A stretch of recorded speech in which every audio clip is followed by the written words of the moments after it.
नमस्कार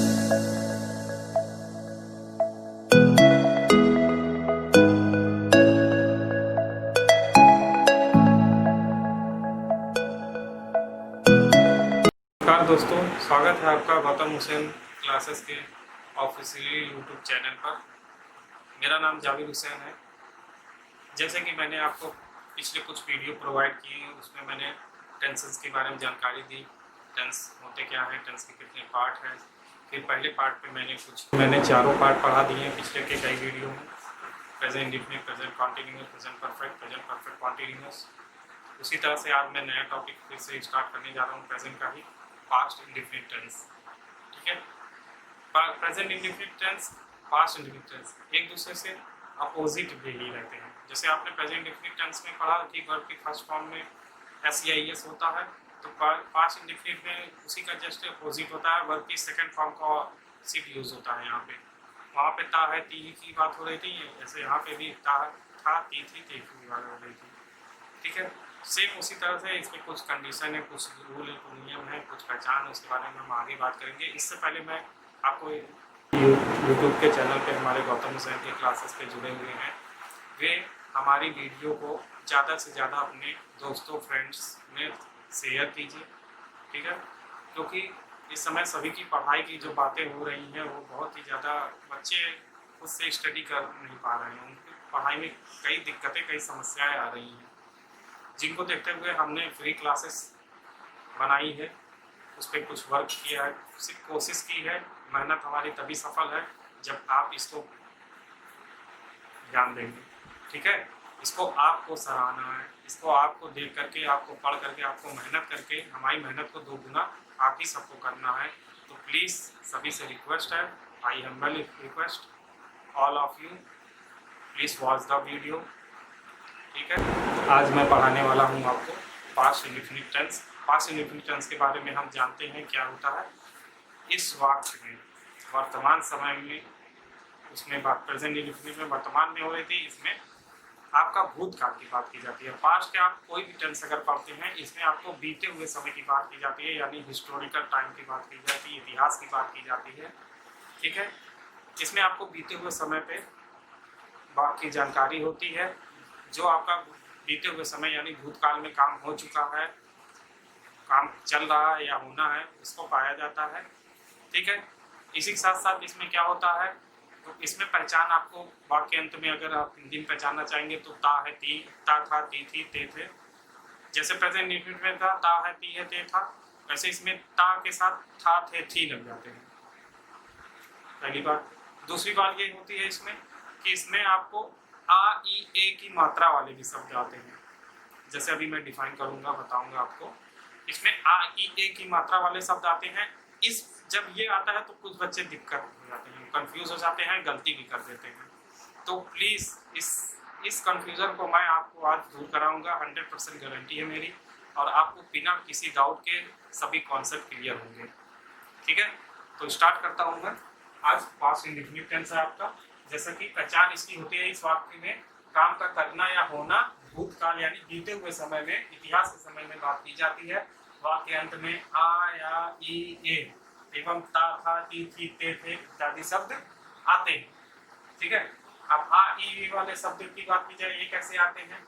जैसे एग्जांपल दिया, उसने मुझे कलम दिया, तो आया या में आ की मात्रा वाले शब्द आए, तो इससे आपको पता चल रहा है कि ये हमारा जो टेंस है किस टेंस में, पास्ट इंडेफिनिट टेंस में। अब इसके भाव को अगर आप पहचानेंगे, इसके बावजूद अगर आपको दिक्कत हो रही है तो आप एग्जाम्पल को पढ़िए और उसके भाव को पहचानिए, कहते क्या है। उसने मुझे एक कलम दिया, लाइव बोलने से पता चल रहा है हमें, या कोई अगर हमसे ऐसी बातें, कुछ इस तरह की बातें बोलता है तो हमें यही पता चलता है कि वो हमसे अभी की बात नहीं कर रहा है, यानी अभी के बारे में को नहीं दर्शा रहा है, वो हमें जो बीता हुआ समय हो गया है उसको दर्शाने की कोशिश कर रहा है।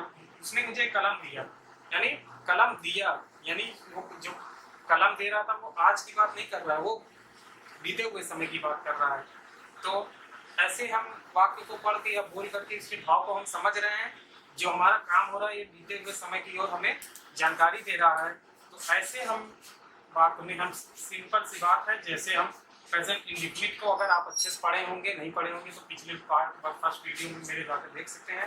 प्रेजेंट इंडिफिनिट टेंस के बारे में मैंने कैसे पढ़ाया, क्या बताया है, सेम उसी से रिलेट है। अगर उसको आप अच्छे से पढ़े हैं तो यहाँ पे आपको मैं 100% गारंटी दे रहा हूँ कि कोई भी दिक्कत नहीं होगी पढ़ने में। बिना without any confusion, your all confusion all clear. आपके जितने भी कंफ्यूजन है वो बिना किसी समस्या के सब क्लियर हो जाएंगे। ठीक है, वहां पे वर्ब की फर्स्ट फॉर्म के साथ हमने कुछ कंडीशन ये पढ़ी थी कि वर्ब में एस या ईएस फॉर्म लगता था। यहाँ पे आपको बिना किसी कंडीशन के वर्ब की सेकंड फॉर्म लगानी है। इसमें एस या ईएस की ऐसी कोई बात भी नहीं करनी है।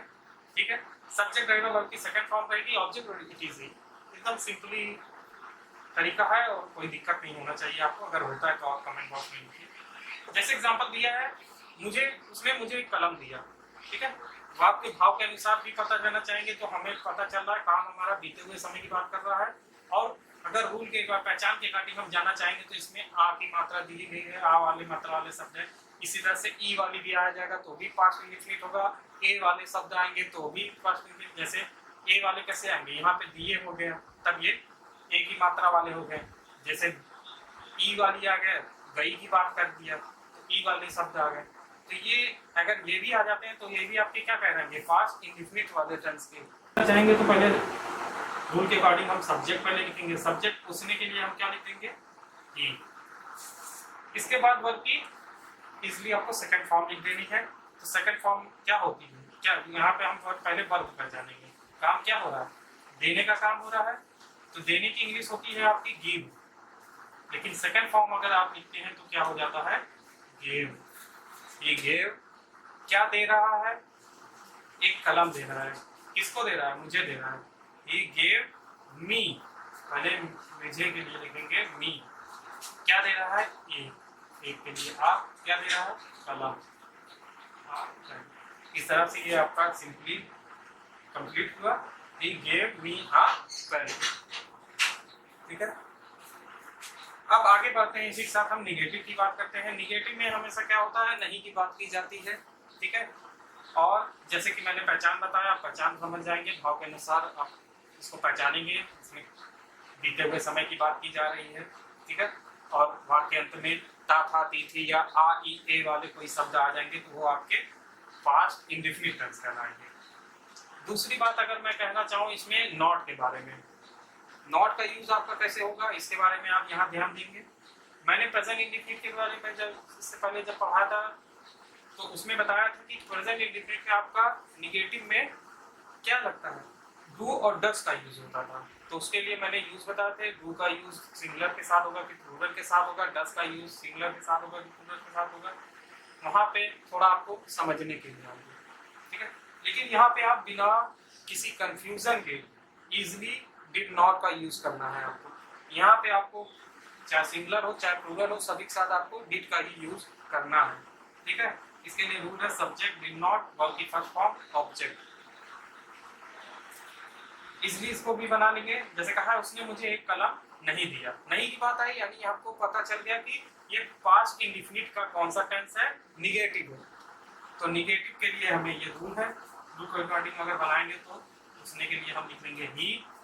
फिर इसके बाद हम नहीं है वाक्य में, तो वाक्य के लिए हम क्या लिख देंगे, नहीं के लिए did not, he did not. अब वर्ब को पहचान लेंगे, काम क्या हो रहा है, नाउ। अब दूसरी बात ये आप ध्यान देंगे, यहाँ पे जब हम वर्ब की सेकंड फॉर्म का यूज करते थे पहले, लेकिन अब यहाँ पे हमें वर्ब की कौन से फॉर्म का यूज करना है, फर्स्ट फॉर्म का यूज करना है। सेकंड फॉर्म आप लोग हमेशा ध्यान देंगे कि पास्ट इंडेफिनिट टेंस के सिर्फ फर्स्ट पार्ट में यानी अफर्मेटिव में ही वर्ब की सेकंड फॉर्म का बात की जाती है। उसके बाद अगर आप निगेटिव या इंट्रोगेटिव की बात करते हैं तो वहाँ पे वर्ब की ओनली फर्स्ट फॉर्म का यूज होना है। ठीक है, सेकंड फॉर्म का यूज नहीं करना है, नहीं तो गलत हो जाता है टेंस।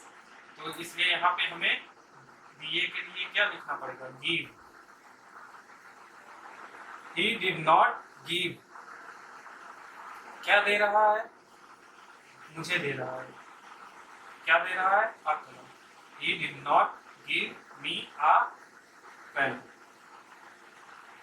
ठीक है, अगर किसी को ये दिक्कत हो रहा हो कि अगर निगेटिव का कोई ट्रांसलेट इनटू हिंदी में आ जाए, अगर इंग्लिश में कोई वाक्य दिया हो तो उसको हिंदी में हम कैसे पहचानेंगे कि पास्ट इंडेफिनिट का निगेटिव कैसे है, तो इंग्लिश में आप यही ध्यान देंगे, अगर डिड नॉट आ रहा है, सीधे सी बात है, आप अगर पहचानना हो प्रेजेंट इंडेफिनिट का निगेटिव हो चाहे पास्ट इंडेफिनिट का, डू डज अगर नॉट के साथ दिख जाए तो वो आपके प्रेजेंट इंडेफिनिट के होंगे, अगर डिड ओनली दिख जाए तो वो आपका पास्ट इंडेफिनिट टेंस का होगा।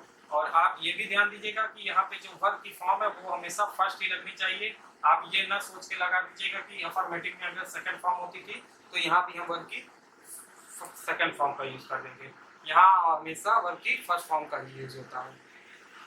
आई होप कि आपको बहुत अच्छे से समझ में आ रहा होगा, कोई कंफ्यूजन नहीं होगा। ठीक है, इसी के साथ मैं आगे बढ़ता हूँ, इंट्रोगेटिव की बात करते हैं। आते हैं अब इंट्रोगेटिव में, जैसे कि इंट्रोगेटिव का दो पार्ट होता है, सिंगल इंट्रोगेटिव और डबल इंट्रोगेटिव। सिंगल इंट्रोगेटिव को हम जानते हैं यस या नो टाइप बोलते हैं। कैसे यस या नो टाइप बोलते हैं इसके बारे में थोड़ा बात कर लेते हैं। पिछले मैंने कई वीडियो में आपको बताया भी था इसके बारे में कि सिंगल इंट्रोगेटिव हमारे ऐसे टाइप के सेंटेंस होते हैं जहाँ पे हम वाक्य में कोई प्रश्नवाचक जो हमारे शब्द होते हैं वे सबसे पहले आते हैं। जैसे क्या हुआ, स्कूल गया ना, क्या हम खाना खा रहे हैं, ऐसे करके कोई मतलब कोई भी वाक्य हो, कोई भी टेंस का हो, उसमें क्या से आपके वाक्य शुरू होते हैं, यानी इंट्रोगेटिव वर्ड हिंदी में पहले आते हैं। तो ऐसे वाक्य में हम इजीली किसी भी टेंस का हो तो उसमें हम हेल्पिंग वर्ब लगा देते हैं। जैसे हम अभी टेंस की बात करें पास्ट इंडेफिनिट में, यहाँ पे आपका हेल्पिंग वर्ब होता था डिड। ठीक है, तो वही डिड आपका कहाँ लग जाएगा रूल के अकॉर्डिंग, सबसे पहले सब्जेक्ट वर्ब की फर्स्ट फॉर्म ऑब्जेक्ट। कैसे सिंगल इंट्रोगेटिव में पूछा जाएगा क्या तुम स्कूल गए, अगर कोई ऐसा आपसे वाक्य पूछे क्या लगा करके पहले वाक्य में, तो आप उसका जवाब कैसे दे सकते हैं, हाँ या ना में ही दे सकते हैं। ठीक है, क्या तुम स्कूल गए, अगर कोई पूछा तो क्या कैसे पूछे, आप बताएंगे हाँ या ना, इतना ही जवाब देंगे, उसका रीजन आप नहीं यूज करेंगे। तो ऐसे हमारे जो वाक्य होते हैं वो सिंगल इंट्रोगेटिव होते हैं। तो यहाँ पे हम क्या करना है, हमें सिंपली डिड का यूज पहले कर देना है बिना किसी कंफ्यूजन के, फिर सब्जेक्ट आपको लिख देना है। काम किसके द्वारा हो रहा है, क्या तुम स्कूल गए, कौन गए, तुम गए, यानी यू, डिड यू। इसके बाद वर्ब की फर्स्ट फॉर्म का यूज होना है। काम क्या हो रहा है, जाने का, जाने की इंग्लिश होती है गो, डिड यू गो। एक बात यहाँ ध्यान नहीं देंगे कि यहाँ पे वर्ब की फर्स्ट फॉर्म ही यूज होगा, ना कि हम वर्ब की सेकंड फॉर्म का ध्यान में लाएंगे, क्योंकि वर्ब की सेकंड फॉर्म का यूज हमेशा हमें अफर्मेटिव में होना है, पास्ट इंडेफिनिट के अफर्मेटिव में ही यूज होना है, जहाँ पे हमें साधारण वाक्य दिखे, ना नहीं की बात की जा रही हो, ना कोई प्रश्नवाचक वाक्य आ रहे हो। पहचान आपकी यही रहेगी, आ ई ए या ता था ती थे वाले वाक्य में आए, और वाक्य हमारा क्या हो, भूतकाल की बात करें, भूतकाल में काम का होना है, करना पाया जाए, तो ऐसे वाक्य हमारे पास्ट इंडेफिनिट टेंस होते हैं। तो डिड यू, इस तरह से हम इसको बनाएंगे, डिड यू गो, फिर ऑब्जेक्ट लिखेंगे, कहाँ जा रहे हो, school, did you go to school. इस तरह से ये आपका टेंस पूरा होता है, क्या तुम स्कूल गए। इसी तरह से आप कई वाक्य बोल सकते हैं। ठीक है, जिसको आप, इससे आपका ये हेल्प होगा कि इंग्लिश आपको बोलने में धीरे धीरे आसानी होगी, आपको इंग्लिश की थोड़ी पकड़ होगी कि कहाँ हमें कैसा डिड लगाना है, डू लगाना, कैसे बोलना है। ठीक है, आगे बढ़ते हैं डबल इंट्रोगेटिव में। डबल इंट्रोगेटिव की बात करें तो डबल इंट्रोगेटिव में भी जैसे मैंने कई वीडियो में बता दिया गया है, यहाँ पे भी मैं थोड़ा फिर से बता देता हूँ। यहाँ पे हमें क्या होता है, जो प्रश्नवाचक शब्द होते हैं वे पहले न दे करके वाक्य के बीच में दे दिए जाते हैं। कहाँ दे दिए जाते हैं, वाक्य बीच में अगर दे दिए जाते हैं।